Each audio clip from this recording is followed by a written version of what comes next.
Trump fires Mattis early, Shanahan to take over January 1. Washington. Just days after Defense Secretary Jim Mattis announced he would step down from that post in late February, President Donald Trump announced he would push the popular cabinet member out even earlier.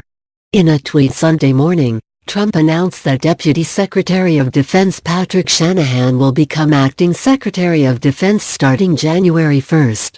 He praised the Pentagon's second-in-command as having a long list of accomplishments and added, "He will be great."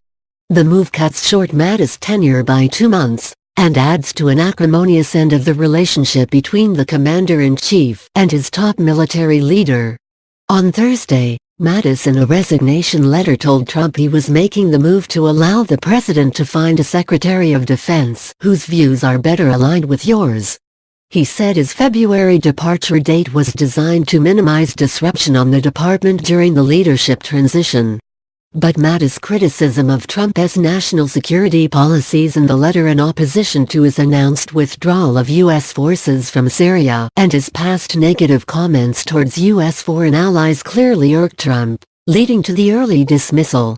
On Saturday, Trump appeared to fire back at Mattis on social media, tweeting that when President Obama ingloriously fired Jim Mattis, "I gave him a second chance. Some thought I shouldn't. I thought I should."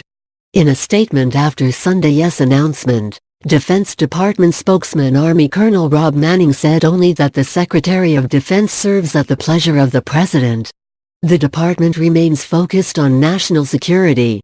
Mattis remains popular among lawmakers on Capitol Hill and the armed forces.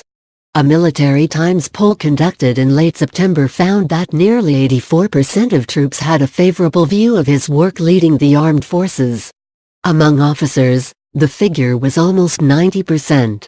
But Mattis' relationship with Trump had appeared to sour in recent months as the president pushed for more aggressive military policies.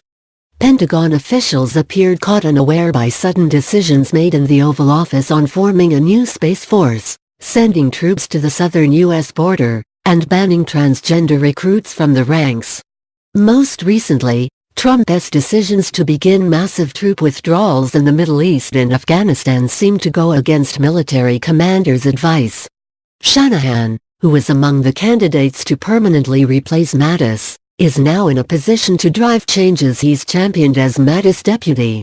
The former Boeing executive in his current role has pushed for systemic changes to the acquisition system that pushes the Pentagon's focus away from annual budget cycles and more on making programs successful.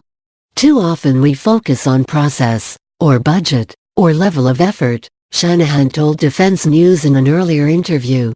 "The Pentagon should focus on outcomes and outputs, our performance. This focus on performance should drive us to field unmatched lethality, execute on our modernization plans, and achieve this affordably." He has also focused on eliminating duplicative programs, for example, situations where the Army and Air Force both have a need for a similar system and develop unique solutions on their own, rather than joining up and creating a single system that can be used department-wide. In the past, services have pushed back on that idea because of the unique needs of, say, a Navy system designed to go to sea and survive the elements and sea salt air, or an Army system designed to work on land. Shanahan has risen to the top of the list of likely successors to permanently replace the now-fired Mattis, partly because of his business background and good relationships with both Trump and Vice President Mike Pence. But Shanahan has clashed with some in the Pentagon who say he is too focused on having meetings, sucking up staff time without having many concrete victories to point to, according to officials who have worked with him who spoke to Defense News.